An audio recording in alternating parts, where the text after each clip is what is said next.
What's up YouTube? My name is Richie and welcome back to another video. In today's video, we have a really cool collaboration for you guys. So if you guys watched my last video, you'll notice that I took the Rubicon rock rails off my Jeep, but there's a reason for that. So I got this ginormous package from Hooke Road. They sent me some freaking side steps for the Gladiator.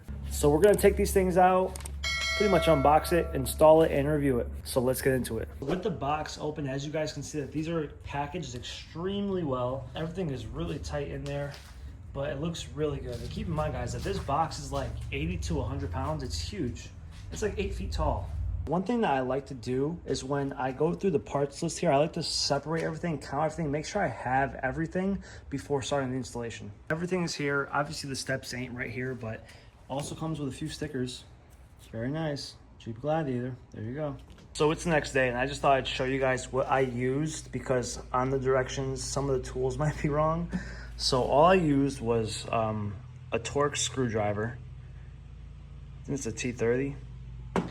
And I used a 13 millimeter socket. And yeah, let's get this show on the road. Now the first step into all this is actually taking off your stock Rubicon rock rails. If you guys don't have the rock rails, you guys can skip this step. But if you do have the rock rails, I have a video right here that you guys can watch and you guys can see how I took them off. First things first, obviously you see it's all dirty down here from just not being able to clean it. So we're just gonna spray it down real quick, give it a good clean.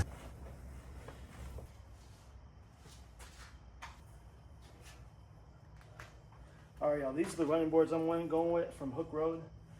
They look amazing. They're in a nice powder coated finish, born in 1941, and they're super freaking heavy. The thing we're gonna do is we're gonna take these brackets labeled A, B, and C. A is gonna go up the front towards the engine, B is gonna be right in the middle, and then C is gonna be the farthest one back. You guys had rock rails from the factory. It's gonna come with these bolts. You can use these bolts instead of the supplied hardware that came with the kit. You're essentially going to take your A, we're at the front side of the vehicle, and put this up there like this. All right, so right here's the hole. As you guys can see, we're right under the Jeep logo. Go straight down, and all we're going to do is we are going to put this in there like this, and just tighten it on up. Just get it nice and snug so it can stay into place. And now we're going to take B. As you guys can see, we're kind of under, a little bit past, like maybe under the handle straight down, and there's the hole right here.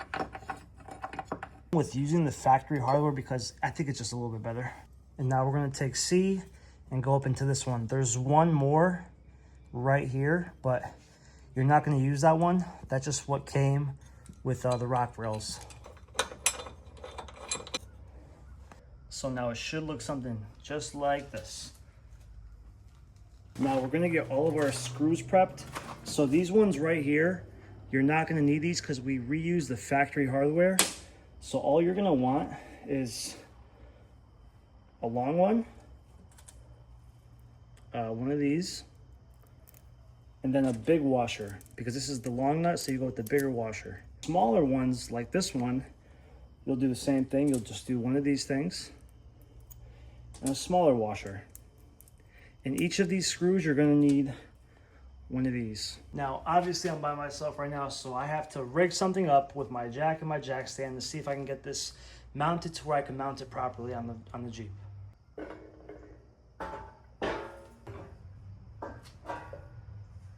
So I already put the other side on just because I wanted to get a rough idea of what it was gonna be like. I found it was best if I got one of these.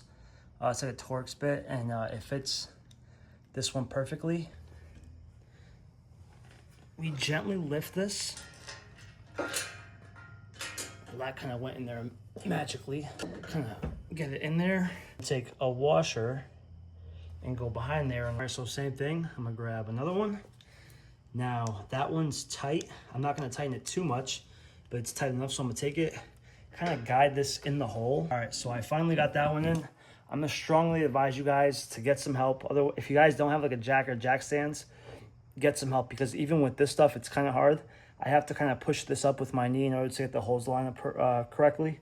So yeah, but I'm not gonna record every single one of me putting these holes in because it's gonna take a while. So you get the idea.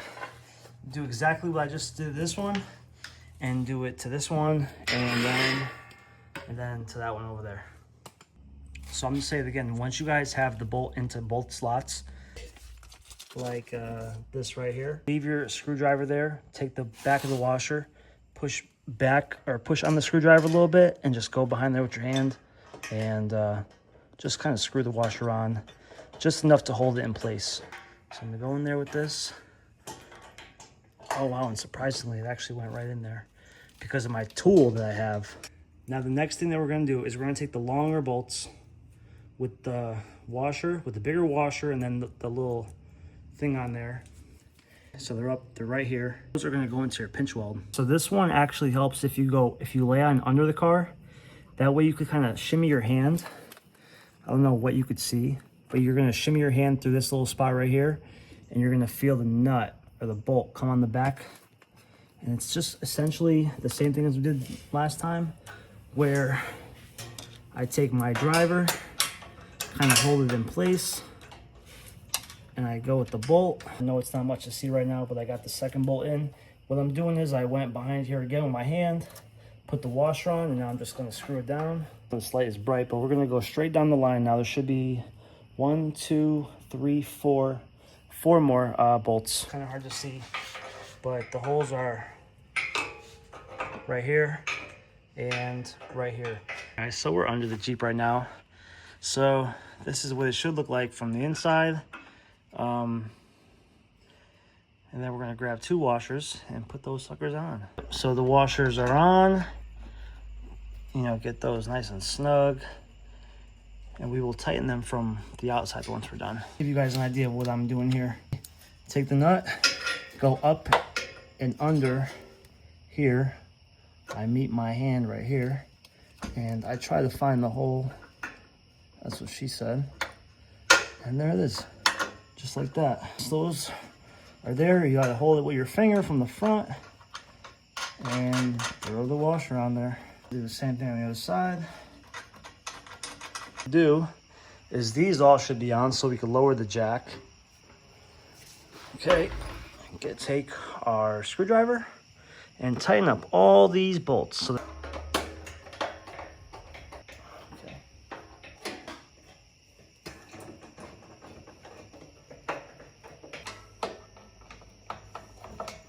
Now we're going to take out our 13mm socket and tighten up those 3 existing bolts that I used from the factory rock rails.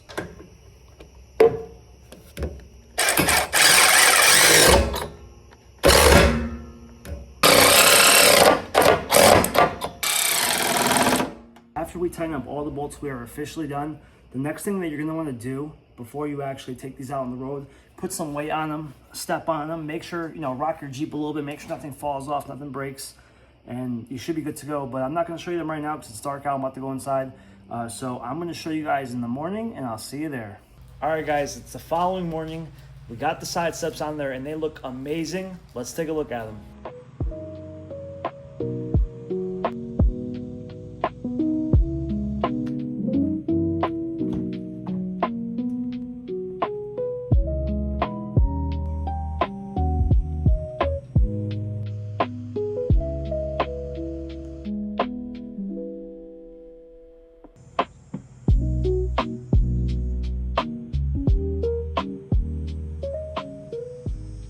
All right, guys, and just like that, they look phenomenal. And if you guys enjoyed this video, make sure to drop me a like and drop me a comment and let me know what you guys think. If you guys already have these or if you're looking to install them, comment below. Now I'm curious to see what you guys think. Do the factory rock rails look better or do these?